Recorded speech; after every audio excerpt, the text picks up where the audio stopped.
My name is Karen Judd and I'm the Manager of Purchasing Services.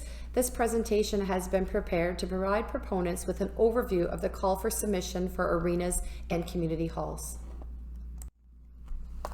Norfolk County has issued the call for submission to look for community organizations or private groups that are interested in operating, sponsoring, or supporting a community hall or arena. The call for submission has been identified as a process that is the best method to allow proponents to submit their creative options addressing the long-term financial sustainability of the facilities. And as a reminder, Norfolk County will be considering all proposals. Corporate Support Services is the department responsible for the oversight of the process, ensuring an open process that is fair, impartial, and transparent.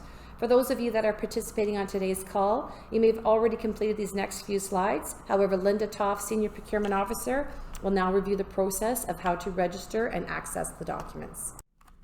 The call for submission document can be accessed on the link identified in the presentation slide. To obtain the document without the watermark preview, you must register for the bid. To register for the call for submission, users must create a free account with Bids and Tenders and register as a supplier. Organizations are able to add up to 10 contacts per vendor account. This will allow the additional members to view and follow along in the process. Information and reports on the call for submission is available on the Norfolk County website at the link identified in the presentation slide.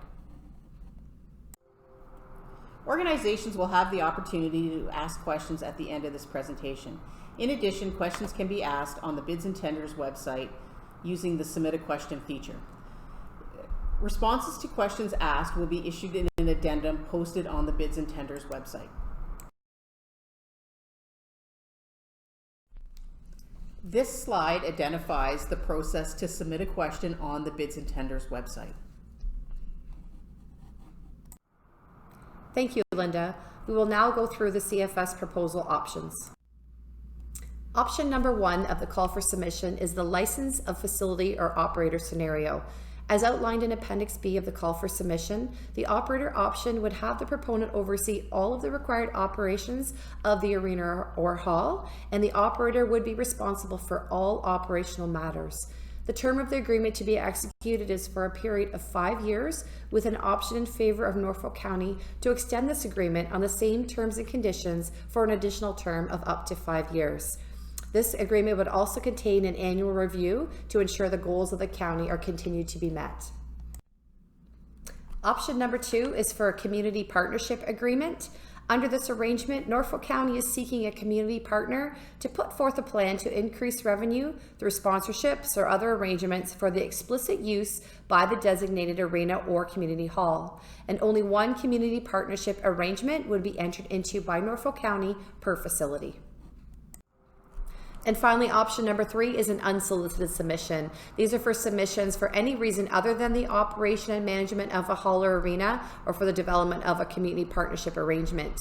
If proponents have other options for Norfolk County to consider, they can submit their fulsome proposal to the county and it will be considered an unsolicited submission. There is no weighted evaluation criteria or technical scoring identified, as these submissions will not be scored by staff. However, staff and council will review these submissions and reserves the right to provide a direct award to a proponent. I will pass it back to Linda now, who will review the important dates. The call for submission site tours are being held on Wednesday, September 30th and Thursday, October the 1st. The deadline to register for a tour is Thursday, September 24th. On the scheduled date and time, only those who have registered in advance will be provided access to the facility. The schedule of tour times will be released to those proponents who have registered to attend. To ensure the call for submission stays on track, the deadline for questions is Wednesday, October the 7th. No further questions will be permitted after this date. The deadline for the issuance of the final addendum is Friday, October the 16th. The addendum will be posted on the Bids and Tenders website. The deadline for the call for submission is Tuesday, October the 27th. All proposals will be reviewed and evaluated by the identified evaluation committee and will be presented to council for further review and consideration. Thank you, Linda. We will now go through the next steps in the call for submission process. Staff will be presenting the findings of all submissions to Council at the Tuesday, December 8th Council and Committee meeting. This will be presented to Council for review, further consideration, and direction. All award decisions for the call for submission will be made by Norfolk County Council. They will be considering all submissions with further consideration based on the financial impact to Norfolk County and the long-term impact to the community. More specifically, the ability to sustain the asset for the long term. As a reminder, this entire pre-submission meeting is being live streamed for public viewing and is being accessed through the following link. This link will also remain posted for future viewing. This concludes the formal presentation, and we will now move to the question and answer period. We thank you for your attention to the presentation, and we look forward to engaging with you further.